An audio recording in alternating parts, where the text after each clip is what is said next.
la prolongation de 85 chronos. Damien Simonet, président du comité de basket de Vendée, est toujours avec nous, mais on accueille aussi deux nouveaux invités avec Florian Bousseau et Ludovic Jo. Bonjour messieurs. Bonjour. Florian, vous êtes speaker officiel de l'autocross de Saint-Georges-de-Montaigu et de nombreux autres autocross, je crois. Voilà, c'est ça. Certaines épreuves du championnat de France et du championnat d'Europe. Et Ludovic Jo, président du comité des fêtes de Saint-Georges-de-Montaigu, qui organise l'autocross tous les ans, depuis 42 ans, c'est ça, 42e édition.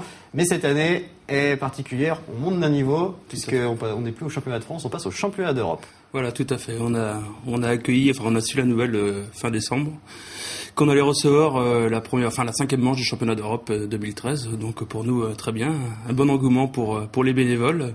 Très heureux, une belle satisfaction, on va dire, depuis qu'on reçoit ces 42 années d'autocross. Voilà. Justement, 42 ans, c'est peut-être l'occasion de refaire un petit peu l'histoire de cet autocross. 42 ans, c'est long. Comment est né cet autocross? Comment il s'est développé au fil des ans? Moi, je les connais pas depuis 42 ans, parce que j'ai pas 42 ans. Mais on va dire que c'est venu par une bande de copains de Saint-Georges qui faisait partie du comité des fêtes, qui avait à cœur d'organiser une manifestation sportive. Ils sont partis sur l'automobile et de fil en aiguille, ça s'est développé. On a reçu le championnat de France, la première épreuve du championnat de France chez nous à Saint-Georges en 1995. Et depuis, on a su évoluer pour arriver cette année justement au championnat d'Europe. Donc ça sera la 5e manche, tout à fait, du championnat d'Europe. Florian Bousseau, donc spécialiste de l'autocross, vous connaissez très bien le milieu. Qu'est-ce qui fait le succès de Saint-Georges-de-Montaigu? Saint-Georges-de-Montaigu, je crois que tout d'abord c'est l'ambiance qui règne et le professionnalisme de l'organisation. Sur le parcours du championnat de France, depuis des années, Saint-Georges est reconnu comme la référence. Donc c'était la suite logique que Saint-Georges-de-Montaigu prenne le championnat d'Europe. Vous y attendiez peut-être pas si tôt à cette promotion? Non, tout à fait. On s'y préparait pour, on va dire, 2016, 2015, 2016. C'est suite au désistement d'une épreuve fin décembre que la fédération nous a proposé de prendre la place. Ça nécessite quoi comme organisation? J'imagine beaucoup. Ce sera sur 3 jours. On n'a pas donné les dates. Ce sera 19, 20 et 21 juillet. Donc beaucoup d'animations, beaucoup de choses à préparer forcément. Sur 3 jours, on va dire que le vendredi c'est uniquement les contrôles techniques. Et le samedi, dimanche, on se retrouve avec les essais chrono et les manches.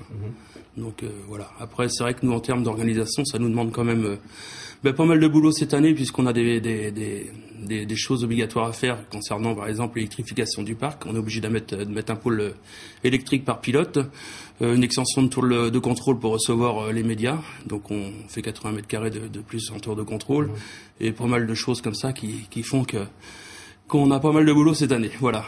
On détaillera tout à l'heure un peu plus cette manche du championnat d'Europe avec le côté un peu plus sportif également, savoir qui on va pouvoir retrouver, expliquer aussi aux gens qui connaissent pas vraiment l'autocross de quoi il s'agit. Mais on va revenir au basket. Damien Simonet, voilà, donc bon vent à Fabrice Guyon. Les 19, 20 et 21 juillet, autocross à Saint-Georges-de-Montaigu, 5e manche du championnat d'Europe. Florian Bousseau, donc speaker officiel, spécialiste de l'autocross.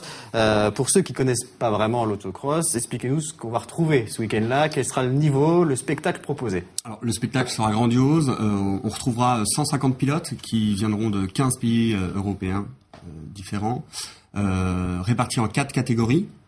Une catégorie de voitures de tourisme et 3 catégories de buggy, dont une de promotion réservée aux juniors de 13 à 21 ans. Des courses en peloton avec 15 partants, donc des manches très animées et très disputées. Vraiment avec un niveau de compétition très élevé, puisque si le championnat de France est déjà superbe, le championnat d'Europe l'est beaucoup plus, puisque les pilotes sont des professionnels pour beaucoup d'entre eux, notamment les Tchèques qui ont le soutien du gouvernement et de l'État, qui font partie d'une équipe nationale consacrée à cette belle discipline. Ludovic Jo, quelles sont les particularités de ce circuit de Saint-Georges? Je dirais technique,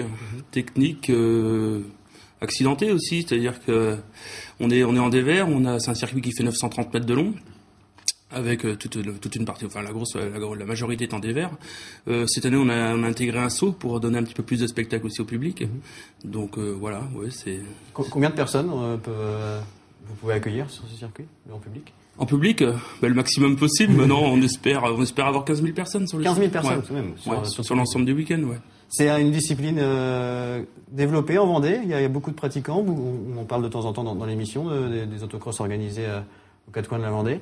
Alors je dirais que dans le Grand Ouest, on a la chance d'être un terreau plutôt fertile pour le sport automobile en général et en particulier pour l'autocross. On retrouvera bien sûr des pilotes vendéens et puis on a un pilote vendéen qui a fait les belles heures du championnat d'Europe puisqu'on a un triple champion d'Europe qui est vendéen, qui est originaire de Saint-Prouan, qui a été champion d'Europe dans les années 90. Donc je crois que c'est le plus bel ambassadeur pour l'épreuve de Saint-Georges de Montaigu. Simonet, mercredi, première journée donc de la deuxième phase de l'Eurobasket. Il reste des places si vous voulez assister aux rencontres d'Eurobasket et notamment aux rencontres de l'équipe de France. 19, 20, 21 juillet, l'autocross de Saint-Georges de Montaigu. Merci beaucoup Ludovic Jo et à Florian Bousseau. Bon courage pour la préparation également. François, merci. On se retrouve nous la semaine prochaine en direct à 18h15 pour la dernière émission de la saison. D'ici là, très bonne semaine à tous.